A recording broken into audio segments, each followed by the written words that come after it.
Video किसी की mute unmute हो जा रही है, प्लीज ध्यान रखें।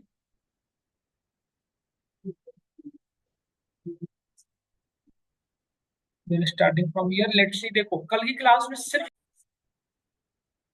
हमने पाइथन इनिशिएट किया था, जिसमें हमने चार पांच स्टेटमेंट लिखा था। पहला हमने बताया था कि Python is nothing but just a programming language. इसके पीछे की जो प्रॉब्लम, जो इसके पीछे का स्टेटमेंट था वो हमने डिस्कस किया था। फिर हमने बताया था आपको Python is nothing but Python is a high level programming language. हमने ये भी बताया था आपको क्यों कहते हैं, ये भी आपको डाउट क्लियर हो रखा होगा। फिर हमने डिस्कस किया था Python is a interpreted language, है ना। इंटरप्रेटेड लैंग्वेज क्यों कहा था, ये भी डिस्कस किया था हमने। फिर हमने डिस्कस किया था Python is a global language. Global language, है ना।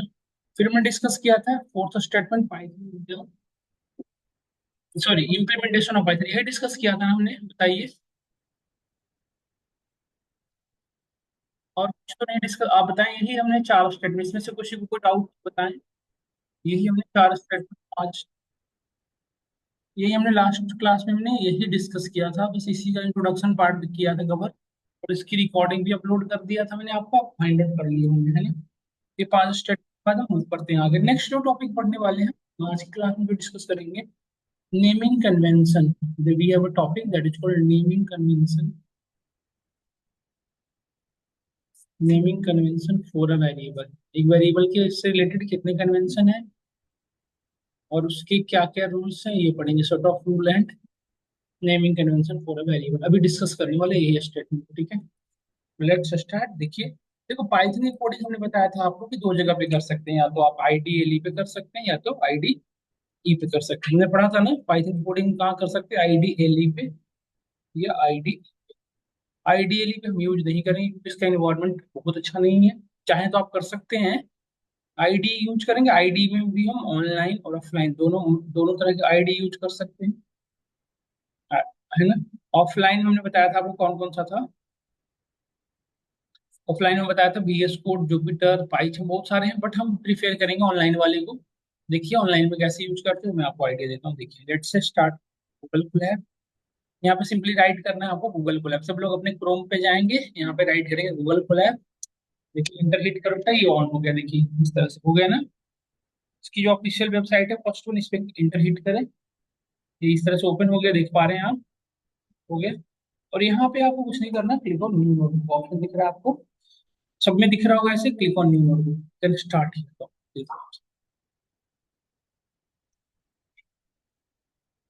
इस फाइल का नेम दे दें कुछ भी, वट एवर यू वांट।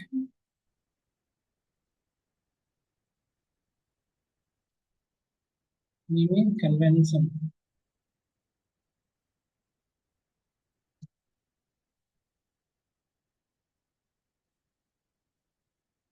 ठीक है। देखो यहाँ पे फाइल का नेम, आप टॉपिक है कुछ भी लिख लो, आपको मर्जी। यहाँ से आप देखो कनेक्ट पे क्लिक कर दो, ये होता रहेगा इंटरनली कनेक्ट। हाइड कर सकते हो यहाँ से, अनहाइड। यहाँ से हम रन टाइम चेंज कर सकते हैं। देखिए चेंज रन टाइम, यदि आपको रिक्वायर्ड है तो, नहीं तो सीपीयू इनफ है, इसकी स्पीड काफी हाई है। यहाँ पे देखिए आप तीन लैंग्वेज में सपोर्ट करता है, पाइथन, आर और जूलिया, तीन लैंग्वेज में सपोर्ट करता है। इसमें से किसी को भी आप यूज कर सकते हैं। फिलहाल क्या यूज कर रहे हैं, पाइथन। तो आप यहाँ पे सीपीयू भी यूज कर सकते हैं, ठीक, और ये सारे में से कोई यूज कर सकते हैं। आप लैपटॉप वगैरह क्यों नहीं निकाल रहे हो, बैग लेके भाग जाएगा कोई आपका, फिर ऐसे बैठे हो जैसे। देखिए इसको उठा, यहाँ से आप हाइड कर सकते हैं। और देखिए यहाँ से हम कोड राइट कर सकते हैं। देखो यहाँ पे दो ऑप्शन है, टेक्स्ट एंड कोड। यदि आपको कोड टेक्स्ट लिखना है तो यहाँ से क्लिक करके टेक्स्ट लिखें। देखिए जैसे हमने क्लिक करके इस ओपन हुआ, डबल क्लिक किया, इसके इसी एरिया में आप टेक्स्ट लिख सकते हैं। तो जैसे देखिए मैं टेक्स्ट लिख रहा हूँ, ध्यान से लिखना। जैसे लेट से आई एम राइटिंग है, देखो बुलेट पॉइंट। देखो बेटा मैं आपको पहले ये बताऊं, जैसे लेट से हमने लिखा set of rule, set of rule,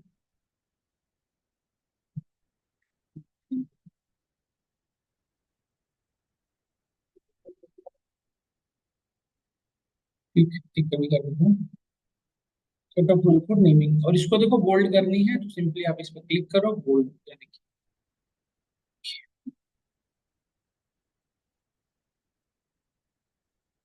ठीक है। अच्छा, तो यहाँ पे ये जो ऊपर भी लिखा है, तो मैं कहाँ पे आए थे, टेक्स्ट, टेक्स्ट पे आएगा, डबल क्लिक करूंगा, ओपन हो जाएगा, ठीक है। अब यहाँ पे हम कोड राइट कर सकते हैं। देखिए कोड लिखना शुरू करते हैं। अब देखो मैं एक्चुअली आज के जो टॉपिक है ना उसका मेन मोटो क्या होगा आपको डिस्कस करना होगा। क्या बेसिकली हमें पढ़ना की नीड है वो पढ़ता है। देखो जैसे लेट से ध्यान से समझना, जैसे let's say we are defining a variable N या whatever X is equal to 20 and Y is equal to let's say 30। Why just I am writing it 30। I am again using a variable add and I am writing here x plus y and just enter add.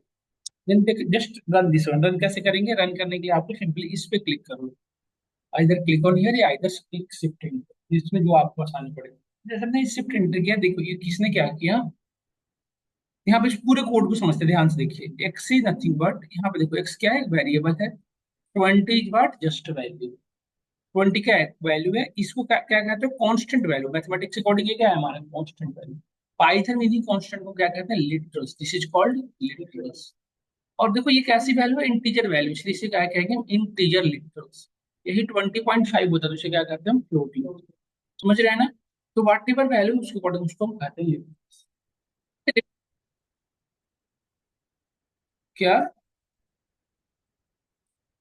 क्या Kanika, constant value क्या होती है ये पूछ रहे हैं। Constant value just value, जितने भी हम कांस्टेंट वैल्यू है जिनकी, जैसे 20 तो 20 इसका फिक्स है सिग्निफिकेंस। 4 तो 4 का सिग्निफिकेंस 4 फिक्स है, नहीं है तो उसको कहते हैं कांस्टेंट। और is the thing what, just a variable. X हमारा क्या है, जस्ट अ वेरिएबल है। 20 is nothing but just a variable. तो थिंग इज दैट, यहाँ पे ध्यान समझना, ये जो वेरिएबल है इसकी देखो ये वैल्यू, ये तो चेंजेबल है, बट ये क्या वेरिएबल है इसकी, सॉरी वैल्यू जो है हमारा कांस्टेंट है, बट वेरिएबल के अंदर वैल्यू व्हाटएवर हो सकती है। Then what is this one, ये जो इक्वल टू है ये क्या है, आप पूरे को समझो। एक्स इज इक्वल टू 20 जो है ये तो हमारा कांस्टेंट वैल्यू हुआ, और ये हमारा वेरिएबल का नेम हुआ। This is the variable name, यही ना। ये हमारा क्या है, वेरिएबल का नेम है। तो इस वेरिएबल का, अब यहाँ पे ये what is this one, equal to क्या हमारा assign, this is called assignment operator. किसी वेरिएबल में वैल्यू असाइन कराना है तो हमें ये इस पर्टिकुलर ऑपरेटर को यूज करना पड़ेगा। तो देखिए बताओ, जैसे बीच से यदि इक्वल टू को हटा दे तो क्या हम यहाँ पे वेरिएबल को असाइन कर पाएंगे, इस वेरिएबल के अंदर वैल्यू असाइन कर पाएंगे। जैसे ये है, जिसके बीच से ये हटा दो तो क्या इस वेरिएबल के अंदर वैल्यू स्टोर कर पाएंगे। इस इक्वल टू का मेन काम क्या है, इस इक्वल टू का क्या मेन काम है, just assign this value, right side की जो वैल्यू उसको इस वेरिएबल के अंदर असाइन करना, ये मेन काम है ना इस वेरिएबल का। दिस इज द यूज, यहाँ तक समझ में आ गया होगा, मैं करता हूँ। सेम चीज यहाँ पे भी देखो वही हो रहा है। यहाँ पे देखिए, तो एक वेरिएबल के अंदर आप क्या रख सकते हो, वैल्यू रख सकते हो। देखो यहाँ पे मैं एक्सप्रेशन रख रहा हूँ, तो ओवरऑल ये वर्क कर रहा है। और ये कोड कैसे एग्जीक्यूट कर रहा है, टॉप टू बॉटम कैसे चल रहा है, टॉप टू बॉटम है ना। पहले ये लाइन चली है, एक्स की वैल्यू साइन हुई है, फिर इसकी वैल्यू साइन हुई है, फिर इसकी काम होगा, फिर हमें आउटपुट ऐड करना है। अब एक चीज समझना है ध्यान से, जैसे देखो आप वैल्यू तो व्हाटएवर हो सकती है, बट वेरिएबल का नेम क्या रखेंगे हम, x is what variable name. तो इस वेरिएबल का नेम व्हाटएवर नहीं रख सकते हो, इसके लिए कुछ सेट ऑफ रूल है, ये पढ़ने वाला। समझ में आया टॉपिक, मैं समझ आ पा रहा हूँ आपको क्या कहना चाह रहे हैं। बेसिकली आज की क्लास में हम डिस्कस कर रहे हैं कि एक वेरिएबल को जब आप डिफाइन करते हो तो वेरिएबल को डिफाइन करने के लिए क्या क्या रूल फॉलो करना पड़ता है वो हम डिस्कस। क्योंकि सबसे पहले देखिए, वट एवर वर्क करो, सबसे पहले किसकी रिक्वायरमेंट होगी, वेरिएबल। सबसे पहले वेरिएबल की, जब तक वेरिएबल बनाएंगे नहीं तब तक वैल्यू स्टोर कर नहीं पाएंगे। तो what we need to first, हमें सबसे पहले वेरिएबल डिफिनेशन समझना पड़ेगा। तो वेरिएबल, देखो वेरिएबल जब आप नेम रखते हो रिसोल्व वेरिएबल, ये वेरिएबल डिफिनेशन, वेरिएबल डिफाइन करना। वेरिएबल के अंदर जो वैल्यू डालते हो that is called variable declaration, है ना। Definition and definition, variable define मतलब डिफिनेशन, वेरिएबल डिफाइन और declaration, there are two things. Variable का नेम रखते हो that is called variable definition, या डिफाइन करना बोलो। जो वेरिएबल के अंदर वैल्यू असाइन हुई तो उसको क्या कहते हैं, डिक्लेरेशन। तो पाइथन में डिफिनेशन और डिक्लेरेशन सेम टाइम की है, वेरिएबल डिक्लेरेशन भी कह सकते। अब देखो ये क्या क्या रूल्स है वो हम पढ़ने वाले हैं। देखिए रूल नंबर फर्स्ट, नोट्स करके आप लिख सकते हो। स्टार्ट करते हैं, देखिए बुलेट पॉइंट लगाने के लिए आप स्टार यूज करते हो। देखो फर्स्ट रूल है, very do not need of explicit declaration. Variable जब आप डिफाइन करो तो आपको एक्सप्लिसिट डिक्लेरेशन करने की नीड नहीं है। डू नॉट नीड ऑफ, बताता हूँ एक एक करके क्या है। Do not need of explicit declaration, do not need of explicit declaration. Second one, variable name always start with alphabet या अल्फा न्यूमेरिक।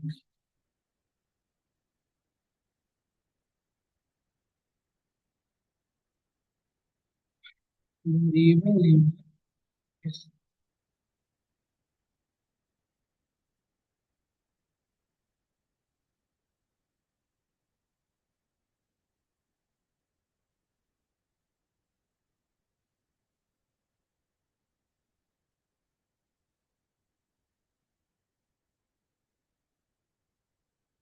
कंटेन अल्फाबेट या variable name contains alpha numeric, variable name start with alphabet या underscore. तो लिख दिया तो मैंने variable का name किया तो आप अल्फाबेट से स्टार्ट करोगे या अंडरस्कोर। ये चार रूल्स होते हैं, variable name always start with alphabet या underscore, variable name are case sensitive, variable name contains alpha numeric.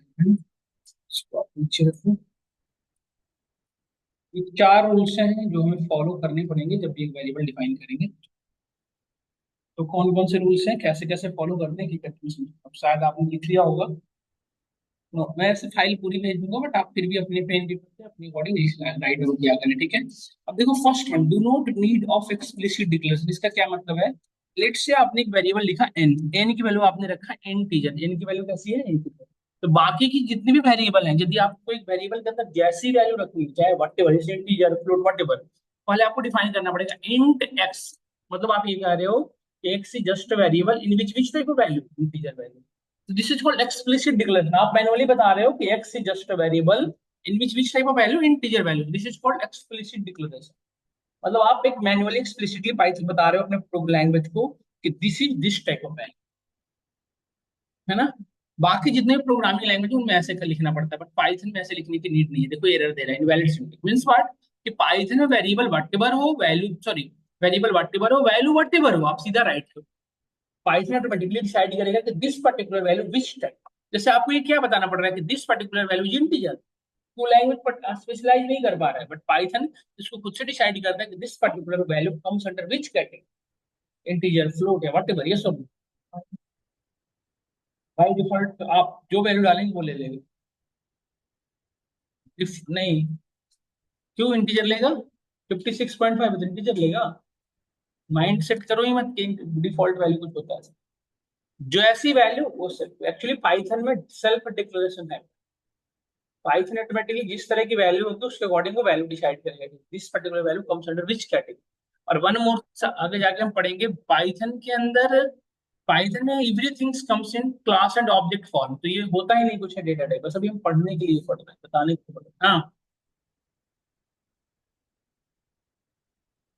अरे ये अलाउड ही नहीं है इधर, क्यों ध्यान दे रहे हो? int x is equal to what, जरूरत ही नहीं है इसको का, तो ना ये ऐसे लिख ही नहीं सकते।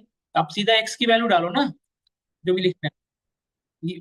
ये ऐसे अलाउड ही नहीं है, मैं बात यही तो बता समझा रहा हूँ आप लोग को कि ये अलाउड ही नहीं। तो इन टेक्स्ट पे तो सोचना ही नहीं है, इन टेक्स्ट लिखने की जरूरत ही नहीं है, फिर क्यों सोच रहे हो इस पॉइंट पे? हमें इन टेक्स्ट लिखने की जरूरत नहीं है। ये पूरी अलाउड नहीं है, ऐसे लिखने की नीड ही नहीं। सीधा वेरिएबल जो भी लिखो, वेरिएबल के अंदर सीधा वैल्यू असाइन करो, चाहे वट एवर वैल्यू है ना। इसी द वे इस तरह से हम वर्क करते हैं। देखिए जैसी वैल्यू है जैसे लेट्स से वेरिएबल है n, इसमें फ्लोट वैल्यू रखी तो 45.5, अब सीधा रखो वैल्यू। और इसको रन कैसे कराते हैं? शिफ्ट इंटर से। कैसे कराते हैं? शिफ्ट। यहाँ तक समझ में आया हम सभी को? यहाँ तक समझ में आया, होप करता हूँ सब क्लियर हो गया होगा।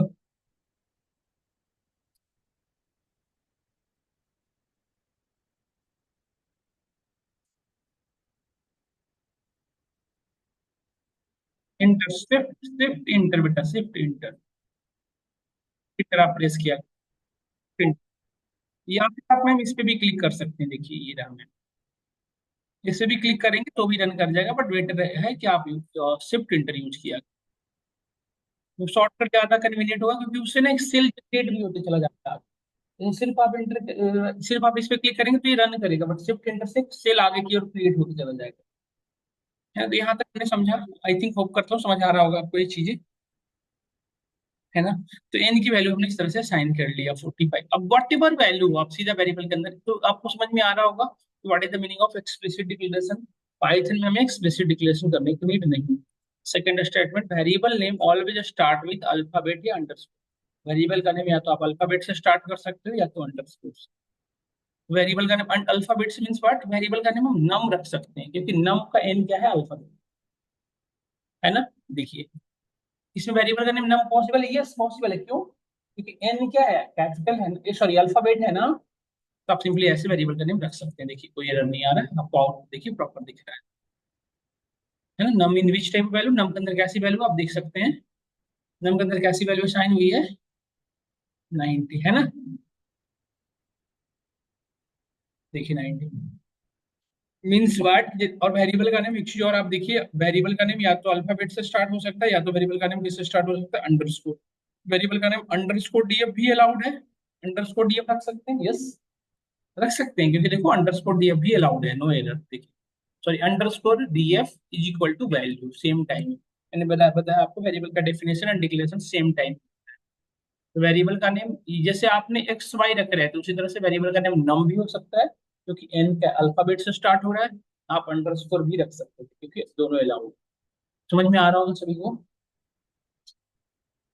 यहाँ तक हमने मीन्स व्हाट के यदि ये चीज रिटर्न है कि variable name always start with alphabet underscore, means what की वेरिएबल का नेम कभी भी आप न्यूमेरिकल वैल्यू नहीं से स्टार्ट कर सकते, ये अलाउड नहीं है, ऐसा नहीं कर सकते। यदि टू नम वेरिएबल का नेम रखें तो शोइंग एरर, क्यों, क्योंकि इसमें स्टार्टिंग वर्ड्स क्या है, न्यूमेरिक वैल्यू है, नहीं आप देख सकते हैं, तो ये एरर शो कर रहा है इनवैलिड डेसिमल लिटरल से।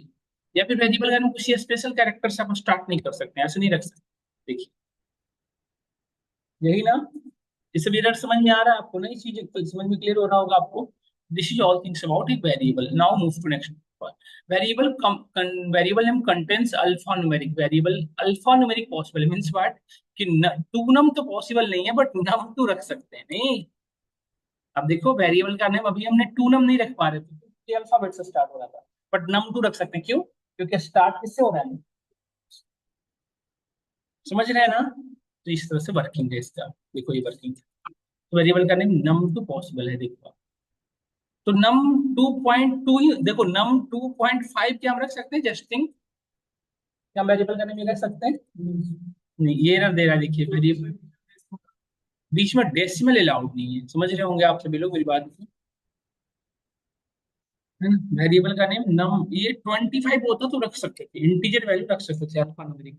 अल्फा न्यूमेरिक तो पॉसिबल है बट अल्फा न्यूमेरिक तब पॉसिबल है जब रूल नंबर फर्स्ट फॉलो होना चाहिए, मतलब वेरिएबल का नेम किससे स्टार्ट होना चाहिए, अल्फा बेट से ही होना चाहिए, अंडरस्कोर। समझ पा रहे होंगे हम लोग यहाँ तक।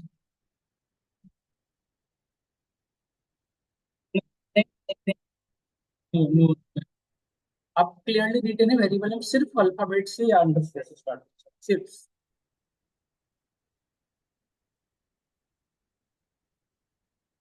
जो भी बता रहा था मैं, डिक्लेरेशन अभी तो बताया मैं, ये चीजें नहीं करना होता है पाइथन बाकी लैंग्वेजेज में। आपको एक वेरिएबल के अंदर जिस तरह की वैल्यू रखनी है उसको पहले बताना पड़ता है। जैसे आपको एक वेरिएबल डिफाइन करना है नम, उसमें फ्लोट रखना है तो पहले आपको लिखना पड़ेगा नम फ्लोट, मतलब आपने बता दिया कि नम कैसी एक वेरिएबल जिसके अंदर कैसी वैल्यू रखूंगा मैं, फ्लोट, फिर नम की वैल्यू आप रखेंगे। बट ये चीज पाइथन में रखने की नीड नहीं है, मतलब आपको एक्सप्लिसिट डिक्लेरेशन करना, इसी को कहा जाता है एक्सप्लिसिट डिक्लेरेशन। ये लिखने की नीड नहीं है, यदि आप ऐसे लिखेंगे तो पाइथन एरर शो करेगा। देखिए दे रहा है आपको सिंपल, यदि एक वेरिएबल के अंदर 77 रखना है तो आपको एक्सप्लिसिटली बताने की नीड नहीं, सिंपली नंबर लिखिए और इसकी वैल्यू लिखिए डायरेक्टली जो आपको नीड है, डायरेक्टली कैसे। This is called self declaration, Python में एक्सप्लिसिट डिक्लेरेशन।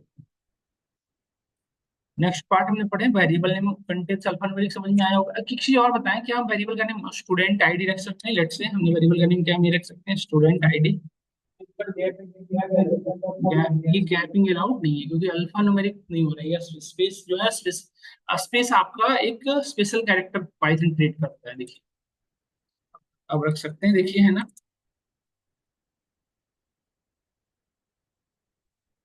यहाँ तक हम सबको होप करता हूँ समझ में आना होगा मैं क्या कहना चाह रहा हूँ, है ना।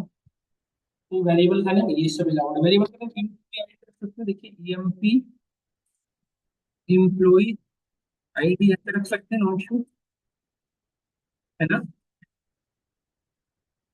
कि ये वैल्यू आ गई। अंडरस्कोर अंडरस्कोर वेरिएबल के नाम ये रख सकते हैं, बताएं सब लोग, रख सकते हैं सब लोग, रख सकते हैं कि अल्फाबेट से अंडरस्कोर से स्टार लगाना होगा तो क्लियर नहीं आएंगे, देखिए आपको क्या वेरिएबल का नेम ये रख सकते हैं, बताइए सब लोग, नाम अंडरस्कोर अंडरस्कोर ऐसे रख सकते हैं वेरिएबल का नेम, है ना। तो ये सब रूल्स हैं, करनी पड़ेगी।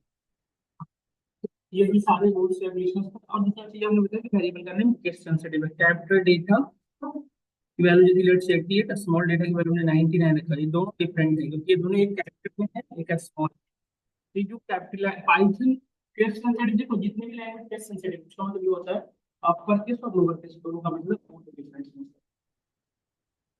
तो एक बार ना सभी लोग इसको एक बार चारों को अपने अकॉर्डिंग यूज करके देखिए। आप एक वेरिएबल बना के चारों पे एक एक वेरिएबल बना लो और चारों पे एक बार इंप्लीमेंट एक बार फिर से एक पूरी चीज को एक बार कंक्लूड करता हूँ। ध्यान से देखिए, लेट्स हमने एक वेरिएबल डिफाइन किया n1 and I'm writing here 89 and to another value that is called 26, let's say, and again I am defining value n1 is equal to 666. Then what happened in this scenario? Can you guess what is the value of n1? n1 n1 की value क्या होगी बताएं सब लोग। क्योंकि आप अभी जैसा कि हमने बताया आपको कि पाइथन का जो मेमोरी मैनेजमेंट है वो कैसे फॉलो करता है कि सबसे पहले n1 के लिए अलॉटमेंट की गई, फिर n2 के लिए अलॉटमेंट की गई। मेमोरी अलॉटमेंट में बेसिकली तीन चीजें अलॉटमेंट होती है, जैसे कि आप बताया था मैंने आपको। मेमोरी एड्रेस प्रोवाइड करती है, साइज ऑफ मेमोरी दी जाती है और मेमोरी नेम, ये तीन चीजें अलॉटमेंट होगी हर एक के लिए। n2 के लिए भी वही सेम काम की गई होगी, इसकी मेमोरी एड्रेस कुछ दी गई होगी, फिर इसको साइज ऑफ मेमोरी अलॉटमेंट की गई होगी और वेरिएबल का नेम दिया गया मेमोरी नेम। बट जैसे ही वेरिएबल का नेम सेम हुआ तो ये प्रीवियस जो भी वैल्यू रही होगी एन वन की उसमें ओवर प्रीवियस वैल्यू को ओवरराइट कर देगा। बट थिंग इज दैट एक सिनेरियो पॉसिबल है। देखो बेटा, ये 89 था, ये 66 है, तो हो सकता है पहली वैल्यू 2 के बी में स्टोर हो रखा हो, ये 2.5 के बी पॉसिबिलिटीज है। तो देखो यदि मेमोरी की साइज सेम हुई तब तो ये प्रीवियस वैल्यू पे सेम मेमोरी एड्रेस पे अलॉट हो जाएगा। बट साइज ऑफ मेमोरी यदि इंक्रीज हुई तो इसको अलग ही अलॉटमेंट हो जाती है, एक अलग ही मेमोरी एड्रेस।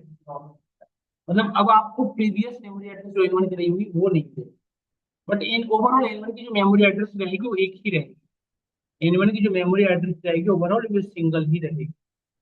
ऐसा नहीं कि एन वन दो बार रिफ्लेक्ट करता रहेगा। समझ गए? तो ओवरऑल ये हमने तो आपको समझाया होगा, तो आपको समझ में आया होगा। जब भी उसको पेपर का पढ़ना पड़ेगा तो इतना जैसा 89 जिसका ये बड़ी वैल्यू बता दें हम जान कर दें मतलब यदि छोटी वैल्यू रखा तो क्या होगा बस। नहीं, फिर जो जैसे जैसे तू 1.5 के भी का रखा तो 0.5 के भी जस्ट इसको डिसलोकेट हो जाता है, मतलब मेमोरी से डिसअलॉटमेंट वो दूसरे को दिया जाएगा। अरे जैसे लेट्स से 100 के बीच हमारे पास मेमोरी साइज दी गई है, सब स्टार्टिंग में हमारी जो पीबीएम है 100 के भी अलाउड उसको मतलब अपने अकॉर्डिंग उसने हार्ड डिस्क के अपने अवेलेबल कराया। अब इसके अंदर मेमोरी आपने स्टोर करना शुरू किया तो स्टार्टिंग में जो वैल्यू आपने इन्वन के रखा था वो 4 के बी की थी लेट्स से। तो बचा हुआ स्पेस कितना है आपके पास 96 के बी। बट अगली वैल्यू आपने क्या किया सेम वेरिएबल में रख दिया, इन्वन की वैल्यू पा लेती है 66 जो कितनी ले रही थी, फिर आपने रख दिया इसकी लेट्स से 20। इसकी साइज ऑफ मेमोरी अब 2 के बी है, तो बची हुई 2 के बी इसको डिसलोकेट कर दिया जाएगा। मतलब 96 की जगह पे हमारी स्पेस कितनी बच रही है ना। ये डिसअलॉटमेंट का मतलब होता है डिसएलोकेटमेंट का, डिसअलॉटमेंट का ही मतलब हुआ कि अब आप रिमेनिंग टू प्लेसेस का और भी है। हम्म? क्या क्या फिर से बताइए, समझ नहीं आया। देखिए मैं ये कहना चाह रहा हूँ जैसे लेट्स से ज्यादा कॉम्प्लेक्स हो गया है, बाहर आ जाना चाहिए हमें। पूरी मेमोरी की साइज 100 के भी रही थी, ठीक है। पीबीएम जब आपने स्टार्ट हुआ जब पाइथन वर्चुअल मशीन आपने पाइथन शुरू किया ओवरऑल, तो पीबीएम ने आपके हार्ड डिस्क से 100 केबी की मेमोरी अलग करके अपने लिए रख लिया। क्यों? इसके अंदर मेमोरी वेरिएबल को स्टोर करे। तो आपने एक वेरिएबल लिया लेट से एन वन, उसकी वैल्यू रखा सपोज दैट 999 लेट से। तो 999 लेट से 8 केबी मेमोरी स्पेस लिया, ठीक है। ओवरऑल इसने कितना कंज्यूम किया 8 केबी किया, तो हमारे पास रिमेनिंग कितने बच रहे हैं। अब आपने क्या किया एनिमल के आगे इन फ्यूचर में वैल्यू चेंज हुई और इसकी वैल्यू हो गई लेट्स से 100। इसकी साइज ऑफ मेमोरी रिड्यूस हुई है, तो लेट्स से कि इसकी मेमोरी अब जो यूज हो रही है 6 के लिए लेट्स से, क्योंकि आपको पता है ये ओवरराइड करता है, तो अब वैल्यू 6 के बच रही है। तो यदि मेमोरी की साइज छोटी हो रही है तो क्या होता है इसी सेम मेमोरी एड्रेस पे बची हुई जो मेमोरी एड्रेस है उसको डिसलोकेट कर, मतलब 6 केबी यूज होकर 2 केबी जो है आपका अगेन फ्री कर दिया जाएगा। तो ओवरऑल 92 केबी और 2 केबी कितना होगा ओवरऑल 94 केबी आपको free dynamically allocation. But size of memory बड़ी, फिर पूरी ही पूरी चीजें चाहिए। समझ में आ रहा है? ये सब चीजें आपको मैनुअली करने की जरूरत नहीं है, सब बता दिया कि होता है। आपको समझ में आए तो पढ़ सकते, नहीं है तो भी कोई दिक्कत नहीं। क्योंकि ऐसा पूछा नहीं जाएगा। बट आपको प्रोग्रामिंग करने में बड़े मतलब आप जब समझ गए होंगे तो आप जब कोडिंग करेंगे तो आपके लिए बड़ा वो होगा रिलायबल। आपको समझ में आएगा क्या कर क्या रहा है, इंटरनली हो क्या रहा है। नहीं समझ में आएगा तो वेरिएबल का वैल्यू चेंज होता रहेगा, आपको लगता है ऐसा होता है, मानना पड़ जाएगा। कभी चेक कर सकते हैं कि कौन सा वेरिएबल। हाँ हाँ, साइज ऑफ मेमोरी मैलोक करके पूरा फंक्शन मैं बताता हूँ अभी, चेंज कर सकते हो। जैसे आपने क्या देखा कि दो स्टेटमेंट हमें ध्यान से समझना पड़ेगा कि यदि आपने दो वेरिएबल का नेम सेम रख दिया तो प्रीवियस वैल्यू व्हाट एवर रही है उसको करंट वैल्यू ओवरराइड कर देगा कंप्लीटली। दूसरा सिनेरियो देखिए, जैसे लेट्स से एक वेरिएबल रखा है df1 की वैल्यू रखा 99, df2 एक अनदर वेरिएबल है, देख रह सकते हैं वेरिएबल का नेम अलग है but value is same. Meaning this scenario क्या होगा, पाइथन का जो मेमोरी मैनेजमेंट है वो क्या करेगा, इन दोनों को सेम मेमोरी एड्रेस अलॉटमेंट करेगा। क्योंकि अपनी एक्चुअली पाइथन ना दो पूरी तरह से जब भी आप प्रोग्रामिंग करोगे आगे हम पढ़ेंगे तो हमें दो मेन फैक्टर होता है, time complexity and space complexity. इन दोनों को हमें मतलब हमेशा कंसिडर करना चाहिए। मतलब हमारा ये होना चाहिए कि हमारे जो कोड है उसके space कम लगे और कोड को रन करने की जो टाइमिंग हो वो जितना हो सके रिड्यूस करा सके। मतलब ऑप्टिमल होना चाहिए, मिनिमम भी नहीं, ऑप्टिमल मतलब बहुत मिनिमल होना चाहिए बेसिकली, है ना। तो ये ओवरऑल मैं कहना चाह रहा हूँ कि यदि दो वेरिएबल का नेम आपने अलग बट स्टिल वैल्यू सेम रख दिया आपने तो क्या होगा, दोनों की मेमोरी एड्रेस सेम हो जाएगी, आप देखिएगा। लेकिन यहाँ पे आप देखिए दोनों की वैल्यू आपको क्लियरली दिख रहा होगा सेम है, बट इनकी मेमोरी एड्रेस यदि आप देखें ध्यान से, जबकि वेरिएबल का नेम अलग अलग है स्टिल इनकी मेमोरी एड्रेस क्या शो करेगी, आप देख सकते हो। तो खुद को आपको समझ में आया होगा। देखो तो ये मेमोरी से रिलेटेड आपको दो तीन कंसर्न था जो मैंने आपको बताया, आगे बढ़ते हैं। अब एक चीज और होता है, जैसे आपने जैसे लेट से थोड़ी सी और आइडिया दे दूं, लेट से आपने मल्टी लाइन ऑफ कोड लिखे हो, मल्टी लाइन ऑफ कोड लिखी इस तरह से मल्टीपल, और लेट से आपने एक वेरिएबल ऊपर में डिफाइन किया जिसकी वैल्यू स्टार्टिंग में आपने वॉट एवर रखा लेट से, और इस पूरे कोड में इस डीएफ को कहीं भी आपने यूज नहीं किया, इस पूरे में कहीं भी डीएफ का यूज नहीं किया।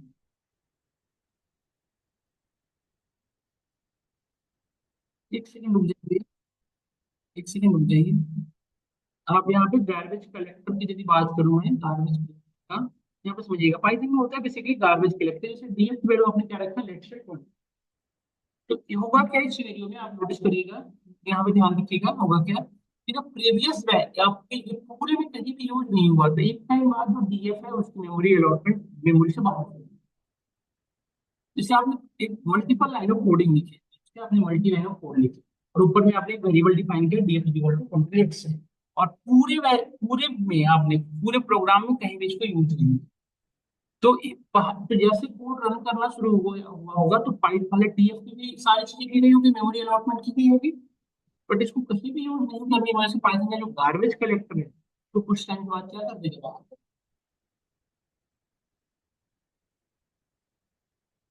हाँ जब रन करेगा पूरी कोड को रन करने के जस्ट बाद बाहर कर देगा। आप चेक करेंगे आईडी डीएफ को नॉट, आप फिर से कोड ना डिफाइन करें तो नॉट आपको सब ये दिखाएगा कि मतलब आप जब जैसे आपने एप्लीकेशन वगैरह यूज करेंगे, आगे जब बनाएंगे मल्टी लाइन ऑफ कोड तो उसमें एक चीज आप एनालाइज करेंगे, यदि आपने उसको यूज नहीं किया तो कुछ टाइम ऑटोमेटिकली वो बाहर हो गया, कुछ टाइम क्या पाँच जब पूरी कोड जैसे ही रन किया जैसे उसके बाद कोड आपके पूरे जैसे वो आपने जानते होंगे, जैसे आप जब भी कंप्यूटर को ऑन करते हैं तो हमारे सिस्टम में सबसे पहले क्या ओपन होता है, कर्नल। तो पूरे को चेक करते हैं पेरिफेरल डिवाइस में कि कनेक्टेड है या नहीं। उसी तरह से जब आप पूरी कंपाइल पूरी कोड कंपाइल होता है, कंपाइल करते हैं तो कंपाइलर उसी टाइम एडिशनल लोकेटमेंट करने लग जाएगा। ये सब तो ये हमारी वर्किंग फ्लो थी जो हमने आपको थोड़ी सी आइडिया दी। अब आगे मुझे करता हूँ, ध्यान से देखिएगा। तो अब देखिए लेट्स से इसमें कुछ क्वेश्चंस भी होते हैं, जैसे हमने एक वेरिएबल बनाया num1, देखिए इसकी वैल्यू रखा हमने लेट्स से 95 99, और num2 एक अनदर वेरिएबल लिया जिसका वैल्यू रखा हमने 20, और let's say I want to swap this value, मैं इसको स्वैप कर दूं, how to swap this one more thing हमने कोई इस वेरिएबल जो आप अलग अलग लाइन में जो लिख रहे हैं, सुनिए आप इसकी जो अलग अलग लाइन लिख रहे हैं इसको आप सेम लाइन में भी आप मेमोरी डिफाइन कर सकते हैं, num1 num2 num3 जितने वेरिएबल आपने लिखे हैं उसके इक्वल टू के बाद इसी सीक्वेंस में वैल्यू डालते चले जाएं। नेक्स्ट हमने रखा 20 10 20 30, देखिए तो num1 की वैल्यू क्या हो रही होगी 10, num2 की वैल्यू क्या हो रखी है 20, और num3 की वैल्यू क्या हो रखी है 40। तो आप अलग अलग लाइन में भी मेमोरी सॉरी वेरिएबल डिफाइन कर सकते हैं, सेम लाइन में वेरिएबल डिफाइन। तो नंबर की वैल्यू देखिए, नंबर की वैल्यू देखिए और नंबर की वैल्यू देखिए। समझ में आया आपको? तो इसी को फॉलो करके हम एक क्वेश्चन हमारा है कि यदि मैं आपसे कहूँ कि वी हैव अ वेरिएबल, जैसे हमने यहाँ पे वेरिएबल लिया था, वीडियो में समझा रहा था, वेरिएबल 90 है, दूसरी वैल्यू df2 जो है हमारा 89, इन दोनों वैल्यू को मुझे स्वैप कराना था। कैसे कराएंगे बताइए? इधर फाइल को फॉर वेरिएबल होता, आप देखो अभी अभी कुछ यहाँ पर आता है कि क्या कैसे करना है, राइट प्रोग्राम। देखिए, अच्छा किसी भी कोड के पहले आप हेल्प यूज करेंगे तो कमेंट हो जाता है, मतलब वो आपकी वो आपका एक्चुअली बाइट्स कोड में कन्वर्ट नहीं होता, मतलब आपका जो कंपाइलर है उसको बाइट्स कोड में कन्वर्ट नहीं करता, राइट प्रोग्राम। तो swap, swap the value of two variable, इनकी वैल्यू को यदि स्वैप करना है लेट से, तो कैसे करेंगे? अब देखिए, एक तो तरीका ये था कि आप एक लाइन में भी डिफाइन कर सकते थे, जैसे हमने लिखा df1 df2 is equal to कुछ भी वैल्यू रखनी है, आपको मर्जी है 89। देखो आप दो वेरिएबल में लिया df1 df2, अब मैं इसको यदि हमें इनकी मेमोरी एड्रेस स्वैप करानी, मतलब सॉरी मेमोरी एड्रेस नहीं, इनकी वैल्यू को स्वैप करानी, इसका भी फिलहाल df1 की वैल्यू आप देख सकते हैं ये है, df2 की वैल्यू ये है 90, df1 की वैल्यू df2 की वैल्यू 89, क्लियरली दिख रहा होगा। तो अब इनके स्वैप करना है तो हम ऐसे लिख सकते हैं df1 df2 is equal to, तो अभी यहाँ पे जो भी वैल्यू रखेंगे किसमें अलॉटमेंट होगी, df1 में। और इस देखिए, तो अभी हमें df1 में किसकी वैल्यू रखनी थी बताइए? df2 की, तुम यहाँ पे क्या लिख सकते हैं df2, और df2 में किसकी वैल्यू रखनी थी मुझे, यहाँ पे लिख दिया हमने। समझ में आया आपको? अच्छा ये जो स्पेस दे रहा हूँ ना, ये आप पे डिपेंड नहीं भी दे सकते, नहीं ये स्पेस रिक्वायर्ड नहीं भी दे सकते। देखिए df1 की वैल्यू जो पहले 90 रही थी वो 89 हो चुकी है, देख सकते हैं आप। और df2 की वैल्यू 89 रही थी वो 90 हो चुकी है, देखिए स्वैप कर गया वैल्यू। तो करता हूँ, समझ में आ रहा होगा आपको ये दोनों वैल्यू को स्वैप करने का भी। बट ये एक चीज देखो आप, जो ये कोड जो मैंने लिखा है, आप मुझे ध्यान से देखो, ये जो मैंने कोड लिखा, क्या ये ऐसे लिखा जा सकता था ना, df1 is equal to df2, ऐसे लिख सकते थे, यही लिख रहा हूँ ना मैं वहां पे, और df2 is equal to df2 यही कर रहा हूँ। यदि इस कोड को पूरे को देखें तो हम यही करने के ट्राई किए हैं इस लाइन में, इस पूरे कोड को यदि एक लाइन में हमने इस तरह से लिखा है ना, इस पूरे दो लाइन की कोड को हमने एक लाइन में यहाँ पे। आप देखिए फिलहाल, यस आनंद बताएं।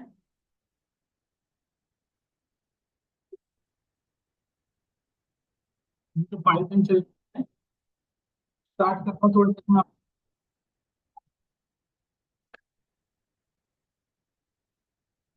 ये आप देखिए, आप यहाँ पे हमें समझ में आ गया होगा, नहीं होगी देखो ना। यदि अब मैं df1 की वैल्यू देखूं, दो तो ये आ रहा है, df2 की वैल्यू देखूं तो ये हो रहा है, इन दोनों में देखो डिफरेंस कुछ तो हो रहा होगा। ये ऐसे एक लाइन में लिख रहा हूँ तो स्वैपिंग हो जा रही है, अलग अलग लाइन में लिख रहा हूँ तो नहीं हो रही है। देख रहे हो ना आप? देखो अभी df1 की वैल्यू 89 हो चुकी है, ओवर एक्चुअली ना यहाँ पे क्या हो रहा है, टर्मिनेशन हो रहा है, जैसे आपने ये लाइन लिख दिया तो उसके बाद ये इसका सारा काम हो चुका जो होना था मेमोरी के अंदर, मतलब df1 के अंदर df2 की वैल्यू आ चुकी है। एक चीज देखिएगा, जब किसी मेमोरी को किसी वेरिएबल को किसी वेरिएबल के अंदर जब आप स्टोर करते हैं, किसी वेरिएबल को आप किसी वेरिएबल के अंदर स्टोर वो करते हैं, तो जो वेरिएबल असाइन होता है जिस वेरिएबल के अंदर, उस वेरिएबल का मेमोरी एड्रेस, मतलब df1 और df2 दोनों एक मेमोरी एड्रेस से बिलोंग कर, दोनों की वैल्यू सेम होती है। जैसे ही ये कोड चला, तो अब df1 और df2 की वैल्यू सेम हो चुकी है, तो फिर से आपने क्या कर रहे हो, df2 के अंदर किसकी वैल्यू डाल दी, df1 की, तो ओवरऑल वही काम सेम। तो ये टर्मिनेट हो जा रहा है, मतलब एक लाइन पूरी चेंज होने के बाद यहाँ पे वर्क कर रहा है। इसी कमलेश 5 मिनट में स्टार्ट कर रहा हूँ अपनी क्लास, वेट कर सकते हैं आप। तो ये प्रॉब्लम हो रही है, जबकि इसमें आप एक,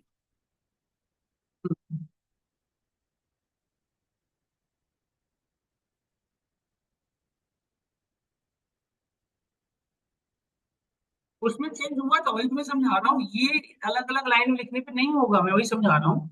जब ये एक लाइन में लिखते हैं ना तो रन टाइम, मतलब पहले फर्स्ट टाइम रन टाइम का ड्यूरेशन में चेंज हो जाता है, मतलब वैल्यू स्टैक नहीं, मतलब df1 के अंदर df2 की वैल्यू भी प्रॉपर असाइन नहीं होती है। तो रन टाइम का ड्यूरेशन में दोनों की वैल्यू अलग अलग रही है और सिस्टम टाइम चेंज हुई है ना।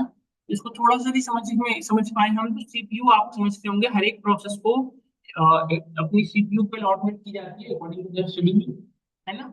ऑपरेटिंग सिस्टम शेड्यूलिंग आपने पढ़ा होगा, तो उसके अकॉर्डिंग अलॉटमेंट दी गई, तो इसकी सीपीयू में जब इसको अलॉटमेंट हुई थी उस सेम टाइम इसकी वैल्यू स्टैक हो रही है। जबकि इसमें क्या हो रहा है कि ये कोड बाहर हो चुका है, एक लाइन टर्मिनेट होकर बाहर हो चुका, फिर डीएफ2 को जा रहा है। तो इस तरह से वर्किंग होता है, तो एक बार काम कर चुका तो उसकी मेमोरी करके कर चुका चाहिए, तो यहाँ पे बिना चेंज किए काम हो रहा है। इस वजह से इंटरव्यू में आपसे पूछा जाए कि why why is happened here, तो आप क्लियरली कर सकते हो, दिस बिकॉज ऑफ, आप ये बिकॉज ऑफ मेमोरी, आप ये कह सकते हो because of what, this particular code change, this particular value change during runtime, this particular value terminate after each line, है ना। हर लाइन के बाद हमारा जो सीपीयू को, मतलब हर एक लाइन के बाद पूरी की पूरी कोड टर्मिनेट होगी, मतलब ये हमारा सीपीयू अलग फिर से इसको असाइन हुआ है। तो ये काम हो चुका है, इसके लिए जो भी काम करना था हमारा सीपीयू अलॉटमेंट कर चुका, मतलब हमारा मेमोरी मैनेजर डिसीजन ले चुका इसलिए करना क्या है। इसमें सीपीयू के अंदर ही सारी वैल्यू काम करती है। समझ में आना होगा आपको, तो ये था हमारा CPU।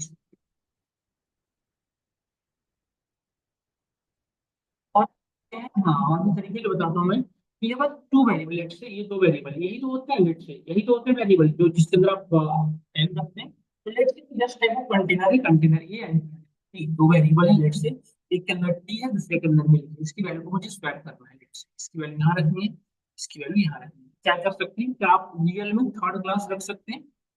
रियल लाइफ में तो यही होता है ना, जहाँ पे एक सबस्टांस को रख ले, ये यहाँ आ चुका है, अब ये हो चुका है ब्लैंक, अब इसमें इसकी आइटम रखते हैं, यहाँ पे मिल्क आ चुका है, पहला हमारा जो ऑब्जेक्टिव था फुलफिल हो चुका है। अब हम टी को यहाँ पे रखते हैं, तो हमारा जो स्वैपिंग का काम था हो चुका। तो इस तरह से भी कर सकते हैं आप, मतलब यूजिंग थर्ड वेरिएबल भी ये काम हम कर सकते हैं। लेट्स हमने यहाँ पे बनाया num1 is equals to 89, num2 is equals to let's say 66, let's say, और इन दोनों की वैल्यू स्वैप करनी है। तो क्या करेंगे आप, सिंपली num3 नाम का एक वेरिएबल ले लें। नम थ्री जरूरी नहीं है कोई भी वैल्यू, मैंने हमने नम थ्री के अंदर क्या किया, हमने देखिएगा ध्यान से, नम वन को साइड कर दिया, तो अभी नम थ्री और नम वन की मेमोरी एड्रेस क्या हो गई होगी बताइए, सेम हो गई होगी। और नम थ्री के अंदर क्या वैल्यू आ गई होगी बताओ, 89 आ गई ना। नम वन की जो वैल्यू रही है तो कहाँ आ गई है, नम थ्री के अंदर आ चुकी है।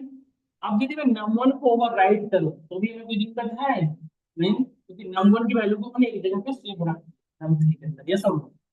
अब देखो हम यदि यहाँ पे num one is equal to num two जैसे ही लिखा हमने, तो नम वन के अंदर कौन सी वैल्यू चलेगी बताओ, नम टू की। तो पहला ऑब्जेक्टिव फुलफिल हो गया, हमें यही करना भी था, नम वन के अंदर में नम टू की वैल्यू डाल दी, ओवर हो गया। अब बट नम वन और नम टू की वैल्यू सेम हो चुकी है फिलहाल, नम वन की वैल्यू भी 66 है, नम टू की वैल्यू भी 66।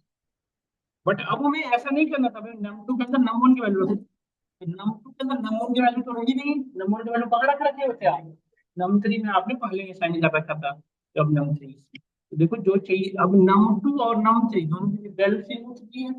देखिए नम टू के अंदर वही वैल्यू थी जो नम थ्री के अंदर, वही वैल्यू थी जो नम वन में रख रखा था हमने पहले। देखिए वैल्यू प्रॉपर तरीके से स्वैप, पहले देखिए नम वन की वैल्यू 89 था, इसकी वैल्यू ये होगी। क्लियर, समझ में आया सभी को। इस तरह से स्वैपिंग का काम होता है। क्वेश्चन और होता है कि आपने थर्ड वेरिएबल का यूज करके किया है, यहाँ पे देखिए, यहाँ पे जो आपने किया थर्ड वेरिएबल मतलब तीसरी वेरिएबल यूज करके किया, घर पे जाइएगा एक क्वेश्चन करिएगा using without using third variable.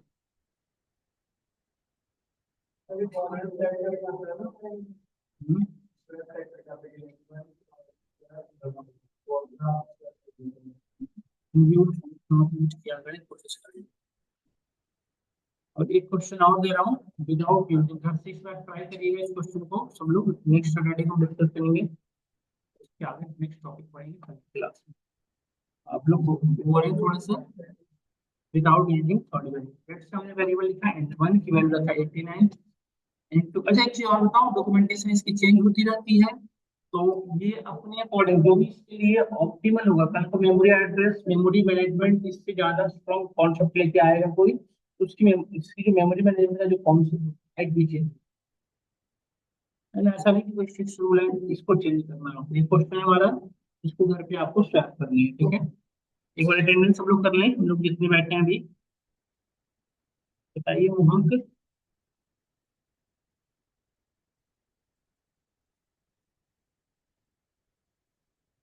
देखिए सब लोग यहाँ पे, हम लोग देखिए ये हम लोग स्टूडेंट हैं। अंकित, वहाँ जाइए।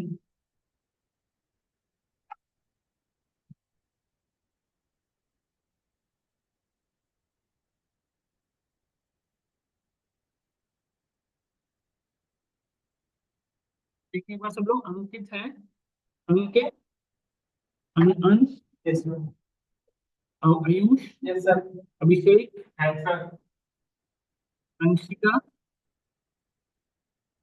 ये डिलीट कर दूंगा डेटा, ये कल भी नहीं है। अच्छा अच्छा।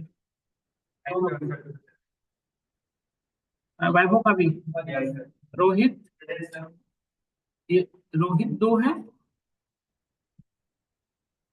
आपकी आईडी है रोहित, एक बार देखिए, ये आपकी आईडी है रोहित, यहाँ पे देखिए। आपकी आपकी है ना, तो आप रोहित अपनी आईडी बता दें, जस्ट एक सेकंड रुक जाए, फिर मैं आपसे लास्ट में पूछूंगा। यशस्वी, पंकज, अंकित, गेन 19562,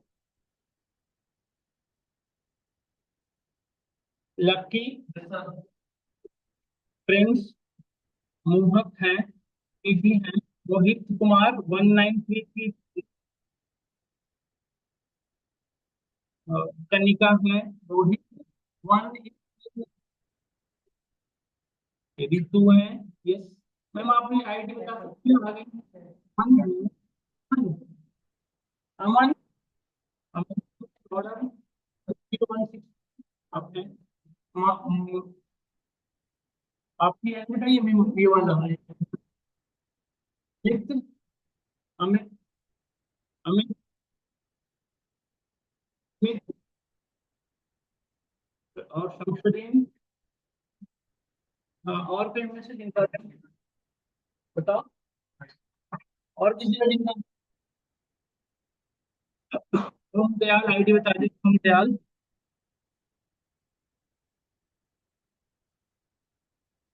वन, वन, एक सेकेंड, 19, ठीक है। और कोई हम मैसेज इनका नहीं करा, और कोई नहीं, ठीक है, okay then, thank you again. हम आपको रिकॉर्डिंग फाइल, हाँ नेक्स्ट क्लास अपलोडिंग हो है।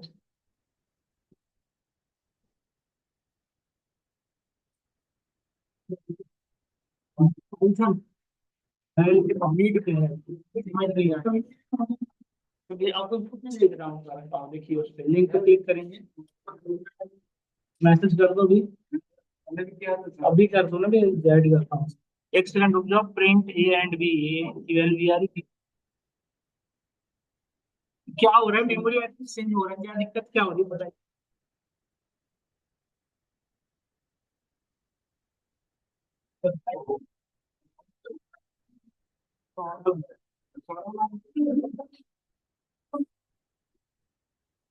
यही नंबर आपका? एडिट में रखूंगा। हम्म।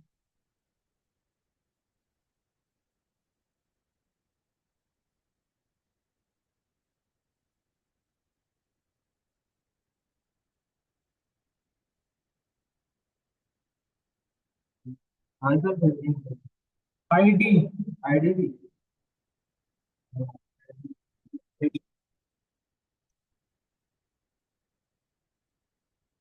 बड़ी वैल्यू होने पे मेमोरी एड्रेस चेंज हो जा रही है, ये तो ऐसा नहीं होना चाहिए वैसे।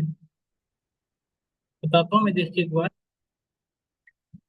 कंफ्यूजन कल नेक्स्ट क्लास में होता। Okay ma'am.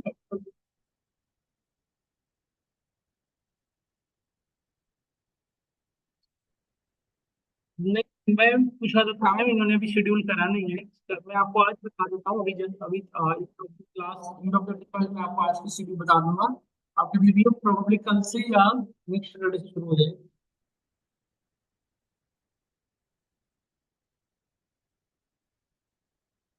नहीं, मैं आपको ग्रुप में मैं मैसेज कर दूंगा, 3 बजे वाले जो आपका ग्रुप थी ना, उसमें मैसेज कर दूंगा आपको।